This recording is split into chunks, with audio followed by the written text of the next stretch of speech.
So what is your official job title for the planetarium? Okay, that's a good question. I don't have a job title for the planetarium. I have a job title for physics and astronomy, which is business operations and personnel manager. So as part of that, Shannon, who's the director of the planetarium, reports to me. So in that sense, it's a facility that physics manages and supports. And what kind of role is entailed in that position? Overseeing the facility and the finances.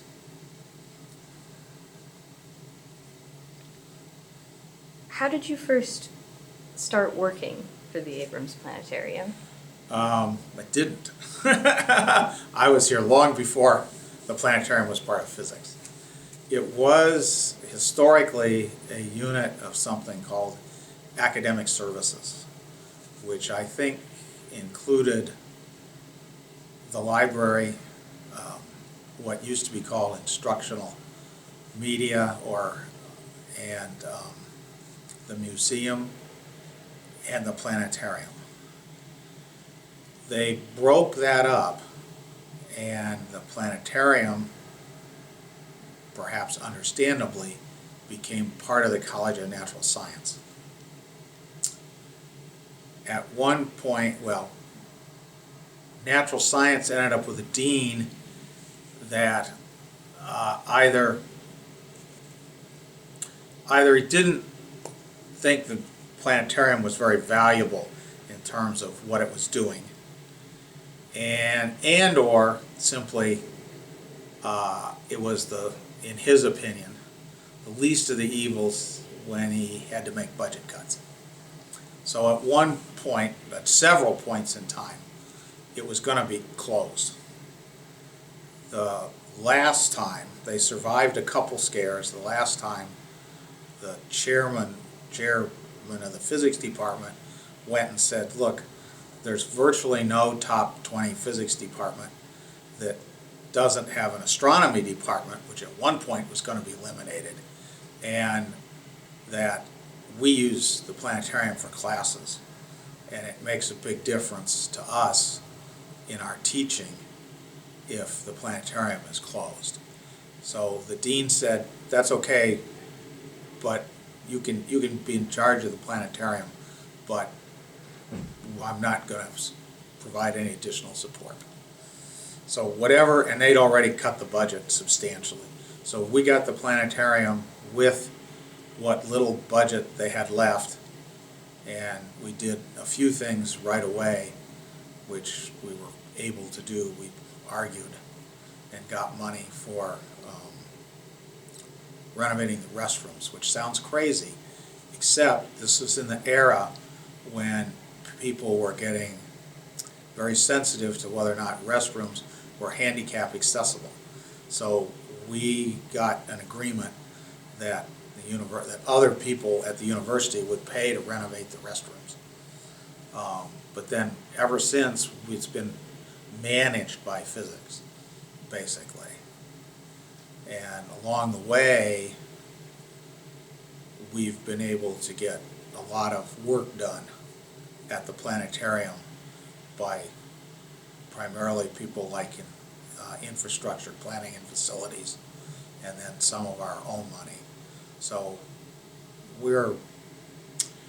most people on campus view it as a nice or a good resource to have. So we treat it as a regular academic unit, and when there's funds available for things, we ask for them.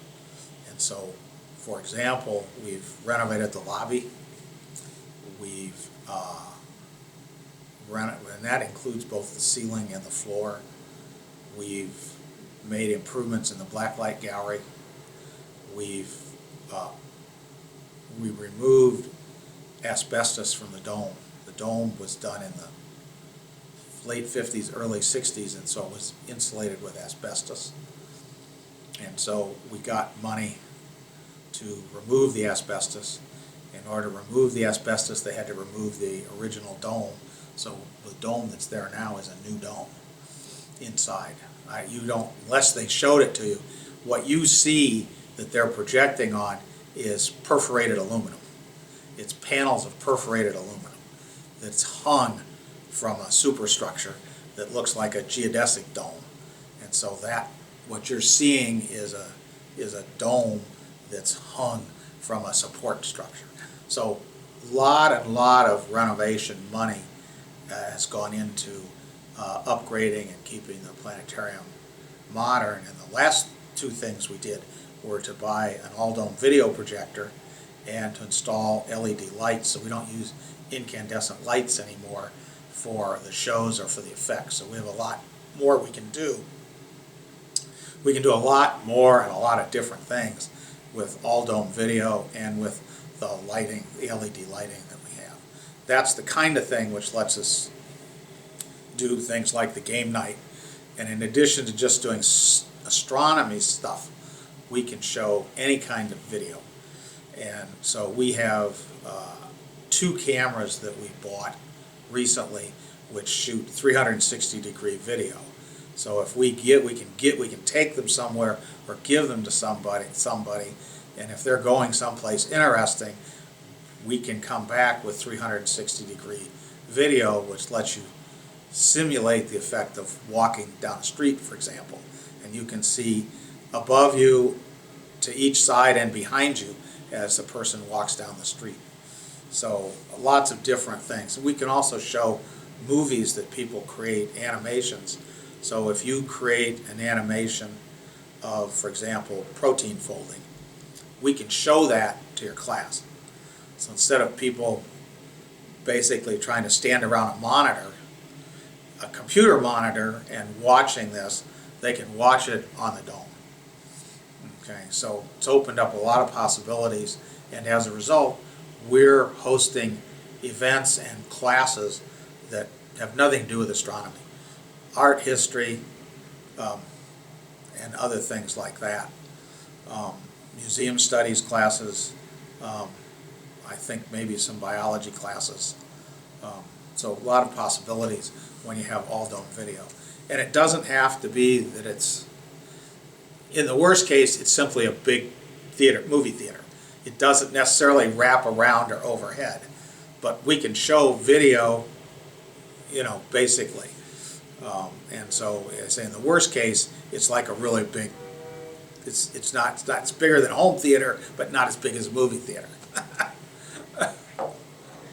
And that wouldn't have been possible before the renovations? No, before the renovation, well, before we got the new projector, what we had was a star projector.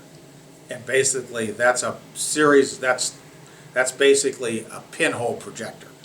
Okay, it's fancier than that because it has lots of moving parts.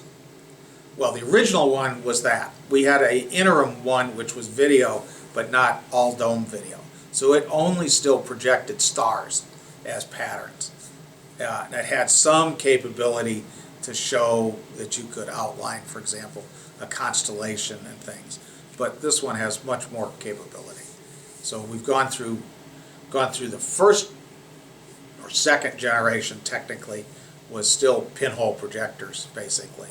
And then we got to video, but it wasn't color. And basically we still projected stars, little dots of light, okay, and little round things which were planets. But it was all one color. And so this is not only full dome, fills the dome, which the other one did with a fisheye lens, but this has motion and it has color. Which, I mean, the other one had motion. It could show you the motion of the stars, which was, they started being driven by software. So that's basically what happened. And there's even newer ones out now.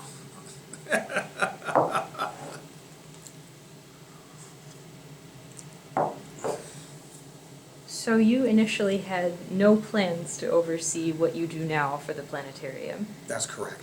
It was added to everything else I did at the time. Right, yeah.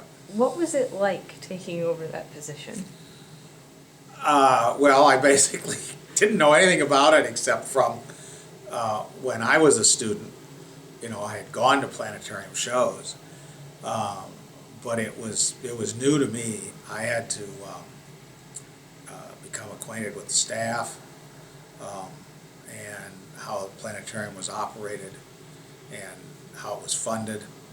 And they do more than just there. So they have a newsletter about sky watching, and they have, as you may know, they have a gift counter. So there's more to it than just the shows they do.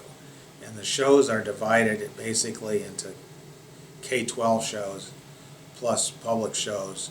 And the public shows have both there's a special family show, and then there's sort of a regular show.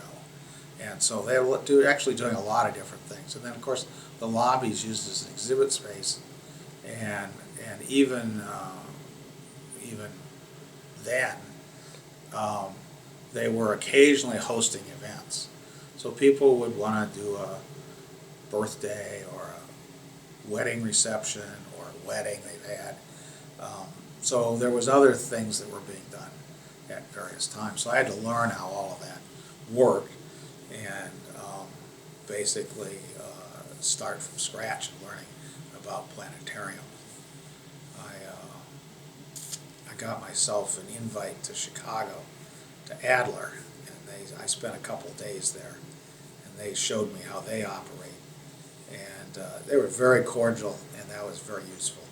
I learned a lot about what they are doing that doesn't apply here. But on the other hand, it was still a great introduction to be able to go somewhere else, which had a long history. And they had a very similar, if not exactly the same, they had a very similar projector as the planetarium had at that time. So I could understand more about how they used it and how they got shows and stuff. So, you know, it was useful. But yeah, I basically had to learn everything from the staff who were there, who were very kind to me. Basically. So but I pretty much let them do the planetarium thing and managed the business side of it so that we could